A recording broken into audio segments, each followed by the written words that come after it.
Hello बच्चों, let's read the question. The question says read the following extract and answer the questions or complete the sentence that follow. और हमारे पास extract है, Ramlal stood rooted to the ground, his head bowed low with the weight of grief and shame. तो रामलाल वहीं के वहीं खड़े ground पे खड़े खड़े रह जाते हैं और उनका जो सर है वो नीचे झुक जाता है सेम के साथ. Okay. The flames of the sacred fire slowly died down, everyone was gone.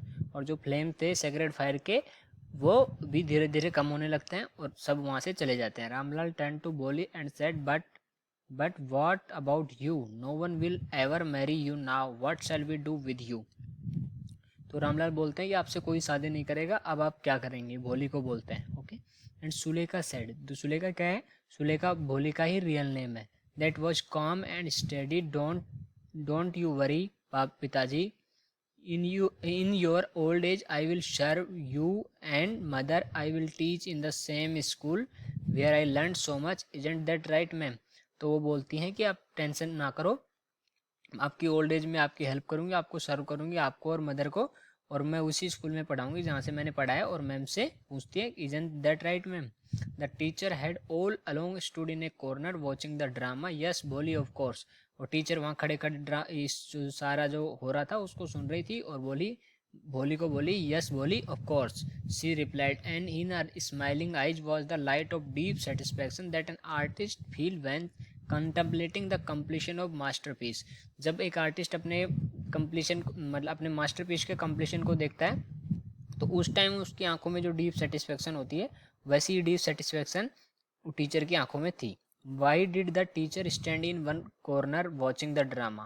तो हमसे पूछा है कि टीचर एक मतलब कॉर्नर में खड़े होकर ड्रामा क्यों देख रही थी. She was elated to see what was happening, she wanted to see what Bolly would be doing, she did not want to interfere in a family matter, she had faith in Bolly standing up for herself.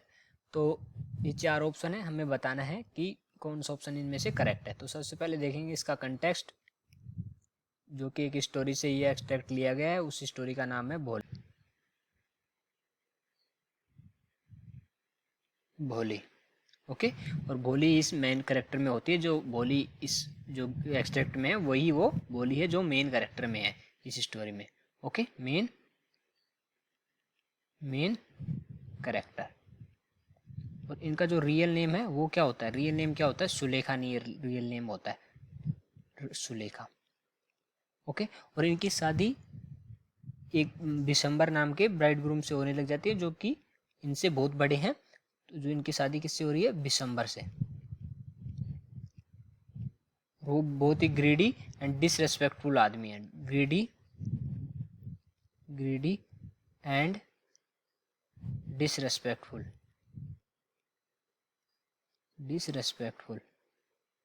Okay. इस वजह से वो उनसे शादी करने से मना कर देती हैं. और जब वो शादी करने से मना करती हैं तब उनके जो फादर है रामलाल वो बोलते हैं कि आप अब क्या करोगी, आप अब इसके बाद में आपसे कोई शादी नहीं करेगा. तो उसी टाइम में उनकी जो टीचर है जिन्होंने बोली को बोल्ड एंड कॉन्फिडेंट बनाया, हु मेड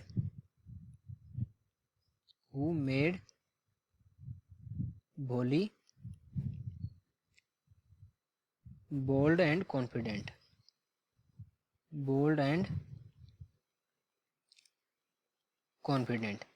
जिन्होंने भोली को बोल्ड एंड कॉन्फिडेंट बनाया, वो कॉर्नर में खड़े खड़े देख रही थी कि भोली इसमें क्या करती है. ठीक है.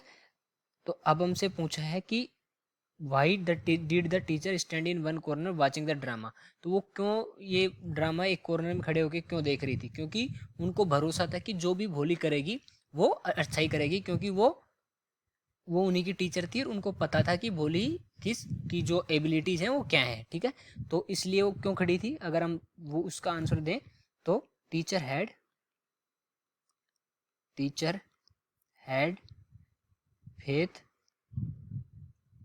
हैड फेथ इन भोली, क्योंकि भोली को उन्होंने ही बोलना भी सिखाया था और भोली को बोल्ड एंड कॉन्फिडेंट भी बनाया था.